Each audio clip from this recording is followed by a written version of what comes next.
Di era digital saat ini, informasi hadir begitu cepat.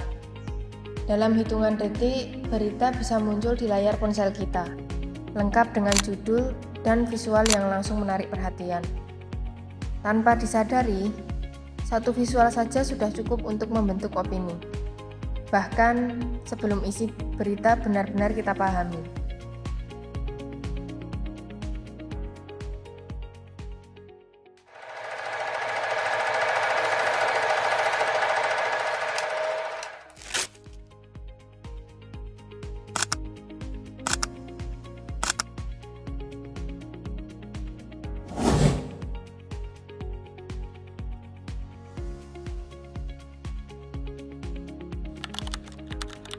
Tujuan pembuatan video ini adalah untuk menghadirkan contoh penyampaian informasi yang lebih etis dan bertanggung jawab, khususnya dalam penggunaan visual di media digital.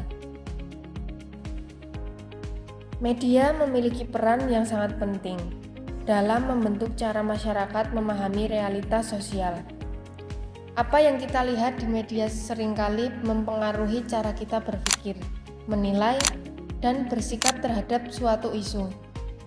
Namun, di tengah persaingan media digital yang semakin ketat, visual sering dibuat terlalu sensasional demi menarik perhatian audiens.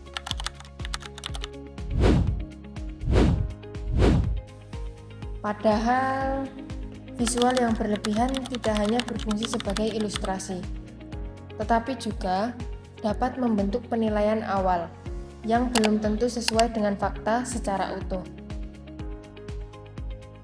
Bagaimana visual yang berlebihan dapat mempengaruhi objektivitas jurnalistik dan persepsi publik? Inilah fokus analisis dalam video ini.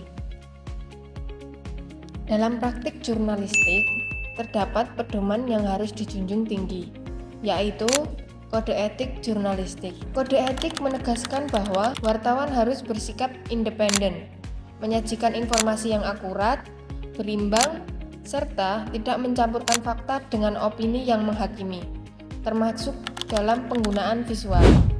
Dalam kasus visualisasi berlebihan seperti pada isu poles-poles beras busuk, masalah utama sebenarnya bukan terletak pada isu yang diangkat. Permasalahan muncul pada cara visual yang disajikan. Visual yang terlalu kuat dan dramatis dapat membentuk penilaian tertentu, bahkan sebelum audiens memahami konteks dan fakta secara menyeluruh.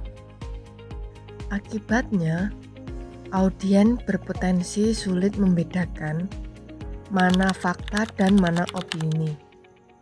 Visual yang seharusnya membantu pemahaman justru dapat memperkuat kesan menghakimi dan melemahkan objektivitas pemberitaan. Disinilah risiko bias dan stigma sosial mulai muncul ketika visual berlebihan disebarluaskan. Masyarakat dapat dengan mudah menarik kesimpulan sepihak, padahal media memiliki tanggung jawab sosial untuk meredam bias audiens, bukan memperkuatnya. Disinilah risiko bias dan stigma sosial mulai muncul. Ketika visual berlebihan disebarluaskan, masyarakat dapat dengan mudah menarik kesimpulan sepihak. Padahal, media memiliki tanggung jawab sosial untuk meredam bias audiens, bukan memperkuatnya. Dari analisis ini, dapat disimpulkan bahwa visualisasi yang berlebihan dapat melemahkan objektivitas jurnalistik dan sangat mempengaruhi persepsi publik terhadap suatu isu. Oleh karena itu, media perlu memperketat kontrol editorial terhadap visual, memisahkan fakta dan opini secara tegas, serta mengedepankan prinsip etika jurnalistik dalam setiap konten digital.